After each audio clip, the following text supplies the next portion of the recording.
शाम 6 बजे की 6 बड़ी खबरों के साथ मैं हूं रेणु कैलाश। इस बुलेटिन में हम 6 बड़ी खबरों की बात करते हैं और उन पर करते हैं विस्तार से चर्चा। पहली बड़ी खबर आ रही है आपके लिए, सीज फायर पर किस तरह से हो रही है सियासत। दूसरी बड़ी खबर आपके लिए आएगी, मोदी के निशाने पर मुख्यमंत्री भूपेंद्र सिंह हुड्डा। तीसरी खबर, कैदियों की विधानसभा। चौथी बड़ी खबर, नहीं मिलेगा पूर्ण बहुमत, किसने कही ये बात, इस पर होगी विस्तार से चर्चा। पांचवी बड़ी खबर, आचार संहिता का कहां हुआ है उल्लंघन। और छठी बड़ी खबर, लापरवाही ने ली जान।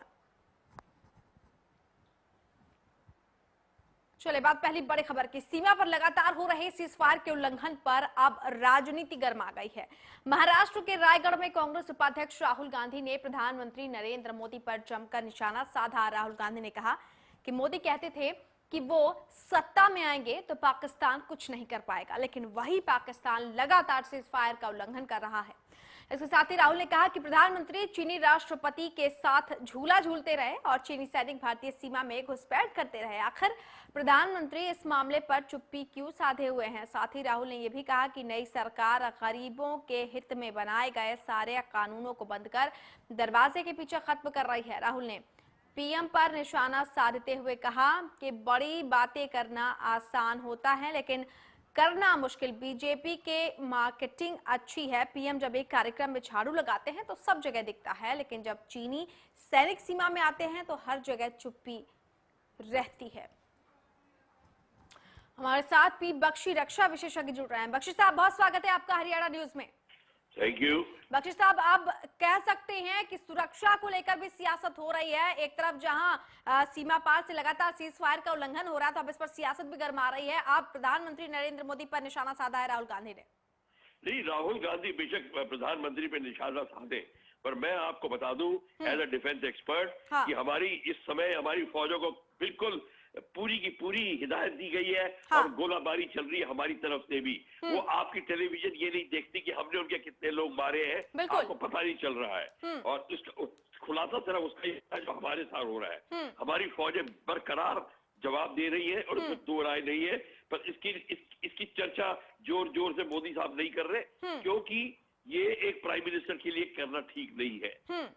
तो इसीलिए आपको पता नहीं चल रहा है और लोग नेगेटिव चीज को ज्यादा पसंद करते हैं। इसलिए लोगों को ये भा रही है कि ये मोदी साहब की कमजोरी है। कमजोरी नहीं है, वो बस चुप्पी साधे बैठे हैं और फौजें पूरा कार्यक्रम कर रही है। बख्शी साहब, सवाल यही खड़े हो रहे हैं कि जब हर चीज की मार्केटिंग करते रहे प्रधानमंत्री नरेंद्र मोदी, और जैसा कि उन्होंने सत्ता में आने के पहले कहा था कि अगर उनकी सरकार सत्ता में आती है तो पाकिस्तान ऐसी हिमाकत नहीं कर सकता है, तो लोग भी अब यही सवाल पूछ रहे हैं कि हर जगह गरज कर अपनी बात रखने वाले नरेंद्र मोदी चुप्पी क्यों साधे हुए। दरअसल सवाल ये खड़ा हो रहा है। ये मेरे हिसाब से ये इनकी एक टैक्टिक्स है, ये स्ट्रेटेजी है कि आप जो ये आप अगर आपने हमारी ये डिबेट सुनी होती पिछले साल की, हमने यही हम बोलते थे कि आप पूरी गोलाबारी करिए, बमबारी करिए और बात बिल्कुल मत करिए, और जब आपसे पूछा जाए तो आप कहिए हमें तो पता भी नहीं। ये करना है हिंदुस्तान को, तब पता चलेगा पाकिस्तान को कि अब क्या हो रहा है। ये हो रहा है, आपको पता नहीं चल रहा। देखिए चीन क्यों वापस चला गया। चीन इसलिए वापस चला गया 16 दिन में कि जो हमारी फौजें ने कन्फ्रंटेशन ली वो चीन से सहा नहीं गया। उनको पता चल गया कि अब मामला आपे से बाहर है, बॉर्डर से बाहर आ गया है और अपने आप वापस चले गए। पाकिस्तानी कुछ नहीं कर पा रहे हैं। हाँ, गोलाबारी तो देखिए हो सकती है, उनकी गोलाबारी को रोकने के लिए हमारी गोलाबारी चल रही है। ये तो और पाकिस्तानी को कोई फर्क पड़ता नहीं है। अगर उनके लोग मरते हैं उनको कोई फर्क नहीं पड़ता। अल-कायदा, तालिबान, ISI और आर्मी ने मिलकर ये करना है और उनके हित में है कि हमारे बॉर्डर पे फ्लेयर अप हो और ताकि दुनिया देखे। तो वो तो इसका फायदा उठा रहे हैं। वो जितना मोदी को उकसाएंगे, और अगर मोदी साहब उकसाए जाएंगे तो गेम उनके हाथ में आ जाएगी पाकिस्तानियों के। ये आप जब चलिए मान की चलिए, ये वो नहीं है कि आपने एक बच्चे ने एक धक्का दिया तो दूसरे बच्चे ने जरूरी धक्का दिया। बख्शी साहब, यहाँ पर मुझे जब बिन लादेन की जब सील कमांडोज की तरफ से अमेरिका पर जो कार्रवाई की गई थी, मुझे वो वाकया कहीं ना कहीं याद आ रहा है। बहुत गुपचुप तरीके से वो कार्रवाई की गई थी, यहाँ तक कि पाकिस्तान को भी भनक नहीं लगी थी। क्या लगता है कुछ उसी लीक पर चल रहा है भारत के प्रधानमंत्री नरेंद्र मोदी? देखिए उस गुपचुप की जो ओसामा बिन लादेन वाली बात अपनी जगह पे है, पर इस समय मोदी साहब ने जो फौज को कहा है कि मैंने जो तुम्हें हिदायत दी है तुम वो करो, मैं दोबारा नहीं बात करूंगा, बात खत्म हो गई है, वो फौजें कर रही है, फौजों को पूरी छूट मिली हुई है इस समय। अगर अब चीन अंदर घुसता है या पाकिस्तानी अंदर घुसते हैं तो आप मान लीजिए इसमें हमारी कहीं कमी है। चलिए, बहुत शुक्रिया बख्शी साहब हमसे जुड़ने के लिए और इस बातचीत के लिए। दूसरी बड़ी खबर, महेंद्रगढ़, रोहतक और सोनीपत में हुई बीजेपी की चुनावी रैली में प्रधानमंत्री नरेंद्र मोदी ने हुड्डा सरकार पर जमकर निशाना साधा। पीएम मोदी ने कहा कि आज प्रदेश में हर जगह लूट और झूठ को बढ़ावा मिल रहा है। साथ ही मोदी ने परिवारवाद पर इनेलो कांग्रेस पर निशाना साधते हुए कहा कि प्रदेश परिवारशाही से मुक्ति चाहता है। इसके साथ ही मोदी ने कांग्रेस सरकार पर उनको गाली देने का आरोप भी लगाया।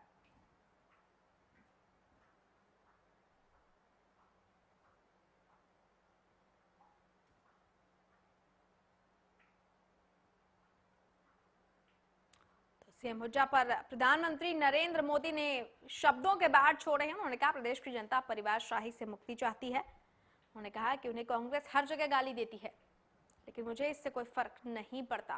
उन्होंने कहा हरियाणा में नौजवानों के पास रोजगार नहीं है और विकास तभी संभव है जब बीजेपी की सरकार सत्ता में आए, क्योंकि कांग्रेस सरकार तो घोटालों की सरकार रही है।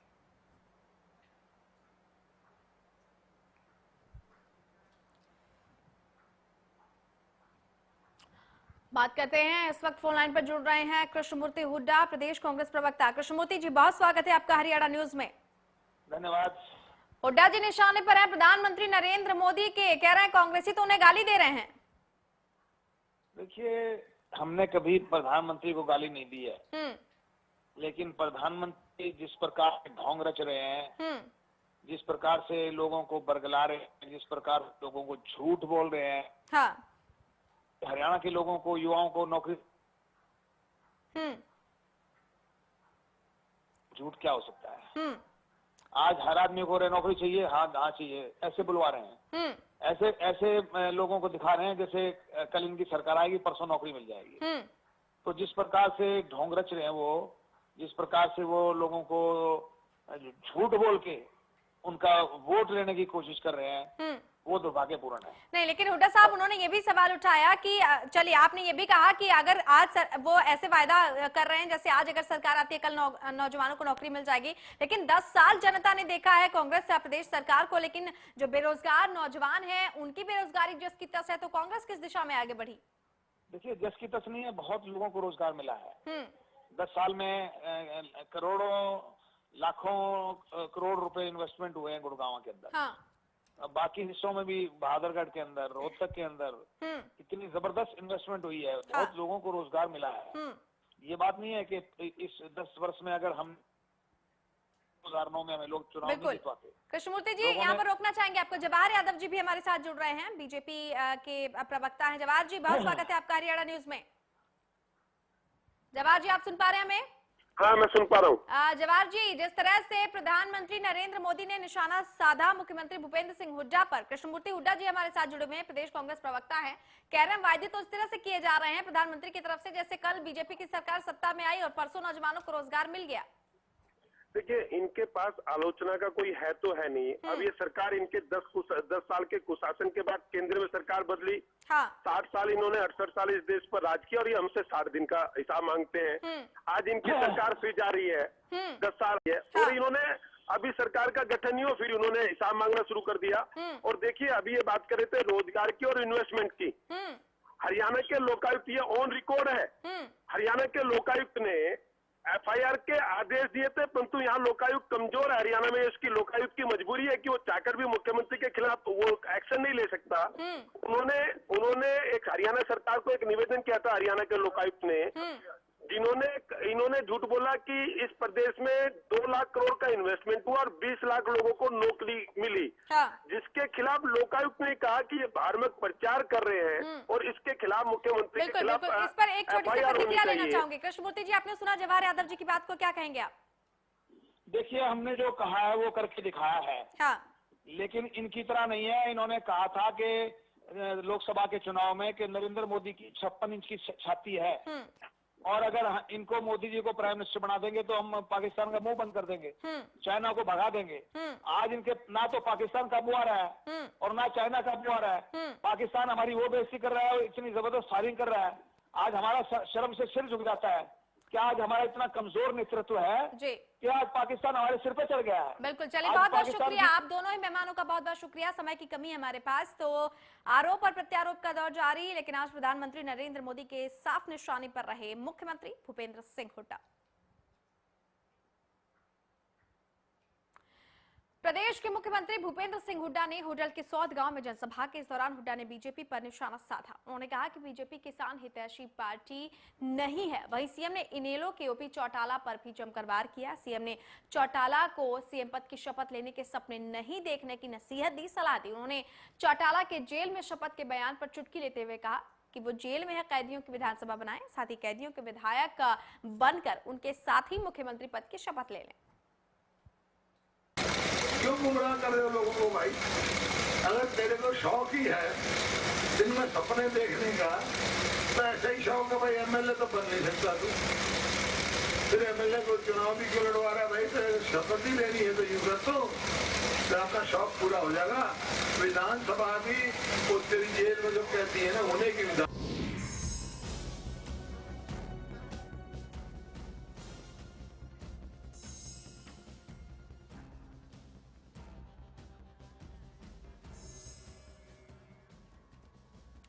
और सर्वानंद आर्य हमारे साथ राजनीतिक विश्लेषक जुड़ रहे हैं। आर्य साहब, बहुत स्वागत है आपका हरियाणा न्यूज में। जी धन्यवाद। अब ये निशाना साधा गया है ओपी चौटाला पर कि चलिए जेल में आप शपथ लेने की बात कह रहे हैं, तो जेल में ही विधानसभा बना लें और वहीं पर विधायकों का एक गुट बनाकर आप वहां पर राज करें। ये तो आक्षेप लगते ही रहते हैं। जैसे इलेक्शन होता है उसके अंदर सिर्फ यही बताया जाता है कि मेरी कमीज आपकी कमीज से ज्यादा साफ। हाँ। तो ये तो आरोप और प्रत्यारोप लगाना दोनों का हर तरह की पार्टी का एक तरह से फैशन हो गया। बिल्कुल। परंतु जहां तक ओपी चौटाला की ये बात थी, वो ये बयान दे रहे थे कि मैं जेल में बैठा हुआ भी शपथ ले सकता हूं, तो उसके ऊपर भी मतदाता हंस ही रहे थे। वो भी कोई लॉजिक ठीक नहीं था। हाँ। तो उसके ऊपर इस प्रकार के कमेंट्स आना वाजिब था।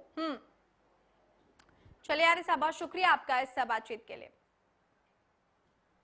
चलिए इसी के साथ वक्त एक छोटा सा ब्रेक का, लेकिन बहुत जल्द लौट रहे, देखते रहिए आप हरियाणा न्यूज।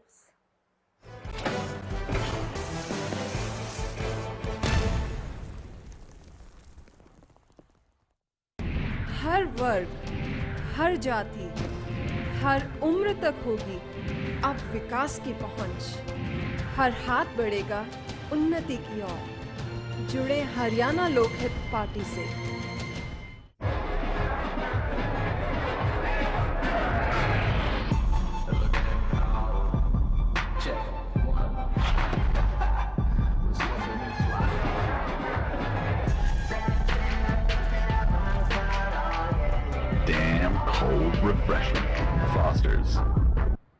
प्रधानमंत्री जन धन योजना से किसका फायदा होगा?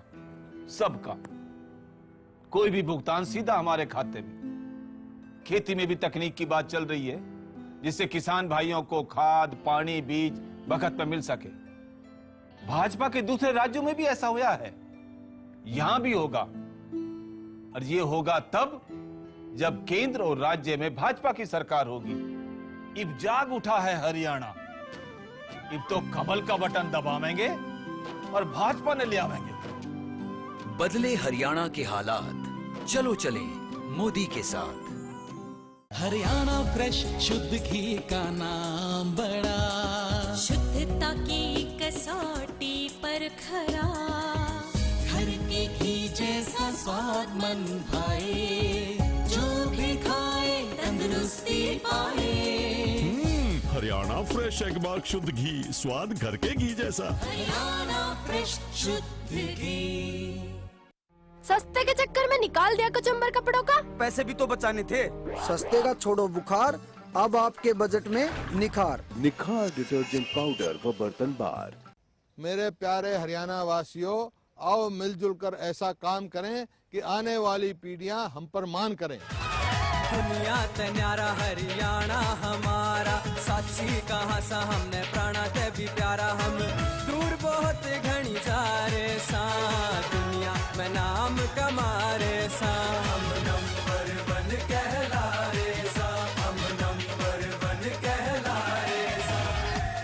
इसने मेहनत करके चौकर देने विकास कराया।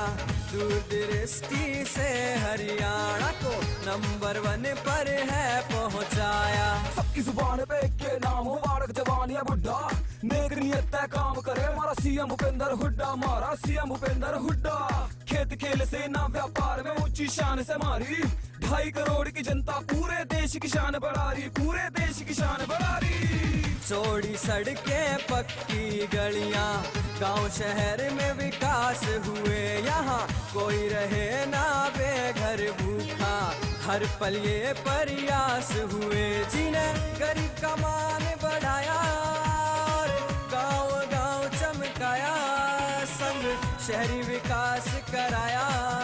गाँव में उस हुड्डा जी का गाना, यो सारा हरियाणा, यो सारा हरियाणा। शराफत और विकास, इसी में जनता का विश्वास। कांग्रेस को सफल बनाए।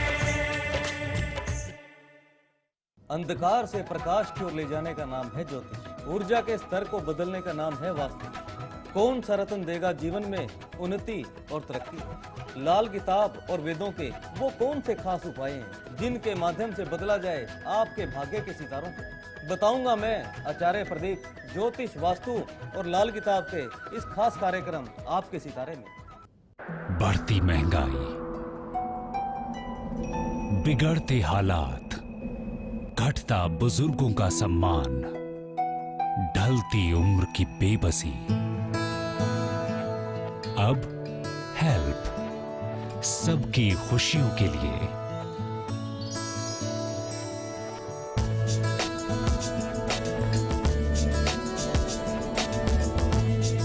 Help, Haryana Lokhit party.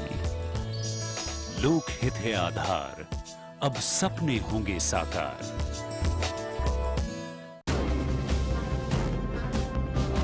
सत्ता युद्ध की महा कवरेज।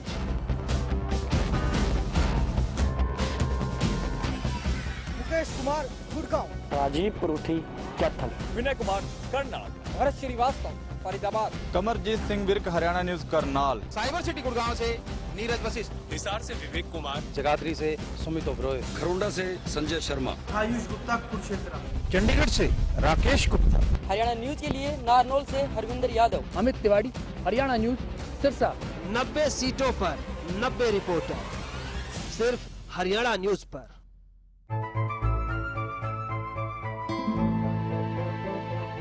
मन में विश्वास, इरादों में भी मजबूती, पर बिना रोजगार कैसे होंगे सपने साकार? पर अब हेल्प सबकी खुशियों के लिए।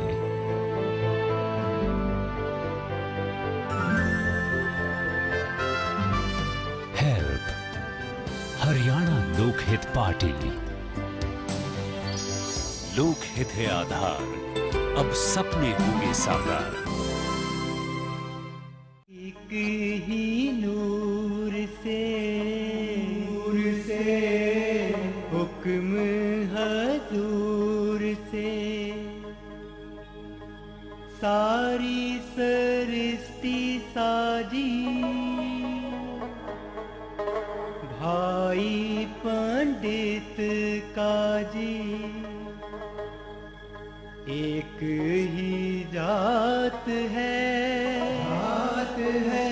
एक ही जात है।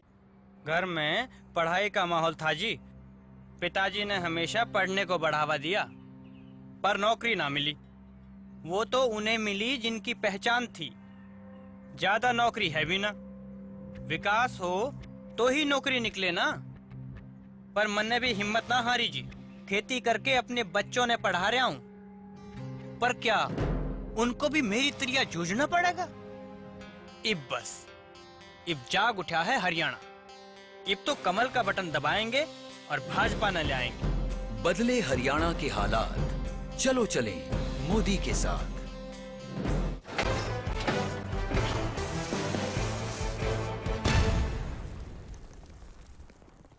और ब्रेक के बाद बाद एक बार फिर आपका स्वागत है और करते हैं अगली बड़ी खबर का। हरियाणा विधानसभा चुनावों में अब महज कुछ ही दिनों का समय रह गया है। ऐसे में हर कोई हरियाणा में बनने वाली सरकार को लेकर अलग अलग कयास लगा रहा है। समाज सेवी स्वामी अग्निवेश ने अब हरियाणा में सरकार को लेकर अपनी राय रखी है। स्वामी अग्निवेश ने कहा कि हरियाणा में किसी भी पार्टी को पूर्ण बहुमत नहीं मिलेगा। चुनाव के बाद विधायकों की खरीद फरोख्त शुरू हो जाएगी। इसके साथ ही स्वामी अग्निवेश ने केंद्रीय परिवहन मंत्री नितिन गडकरी पर मांस निर्यातकों के साथ गुप्त समझौते का आरोप लगाया। जी, मीट एक्सपोर्ट के लिए पिंक रिवॉल्यूशन नहीं होगा मेरी सरकार बनने के बाद, ये मोदी जी ने वादा किया था और बहुत जोर शोर से वादा किया था। लेकिन सरकार बनने के बाद डील हुई है, सीक्रेट डील हुई है। किसके साथ? सिराज कुरैशी जो सबसे बड़ा मीट एक्सपोर्टर है और नितिन गडकरी के बीच में। और कहाँ हुई है? रात को हुई है Islamic cultural centre Lodhi road Delhi में, जहां नितिन गडकरी मिलने जाते हैं सिराज कुरैशी मीट एक्सपोर्टर से। हाँ, हॉर्स ट्रेडिंग होगी, पता नहीं और भी बहुत कुछ, बहुत इंस्टेबिलिटी रहेगी। तो समाज सेवी स्वामी अग्निवेश का बयान, किसी पार्टी को नहीं मिलेगा पूर्ण बहुमत, और नितिन गडकरी पर भी उन्होंने खुलासा किया और कहा कि मांस निर्यातक और नितिन गडकरी के बीच गुप्त समझौता हुआ है। तो करते हैं अगली खबर का। पलवल के गांव बहरौला में एक हाईवे पर ट्रक और बस की जोरदार टक्कर हो गई, जिसमें एक महिला समेत 2 लोगों की मौत हो गई, जबकि 8 लोग घायल हो गए। हालांकि मरने वालों में से 2 लोगों की अब तक पहचान नहीं हो पाई है। फिलहाल थाना प्रभारी जयवीर के मुताबिक पुलिस मामले की जांच कर रही है।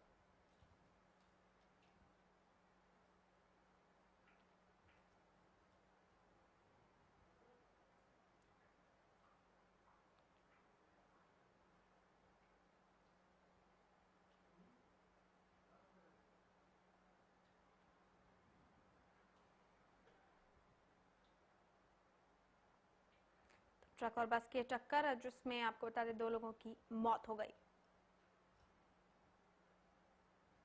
चलिए, इसी के साथ इस बुलेटिन में फिलहाल इतना ही, लेकिन प्रदेश की तमाम बड़ी खबरों के लिए देखते रहिए हरियाणा न्यूज़। नमस्कार।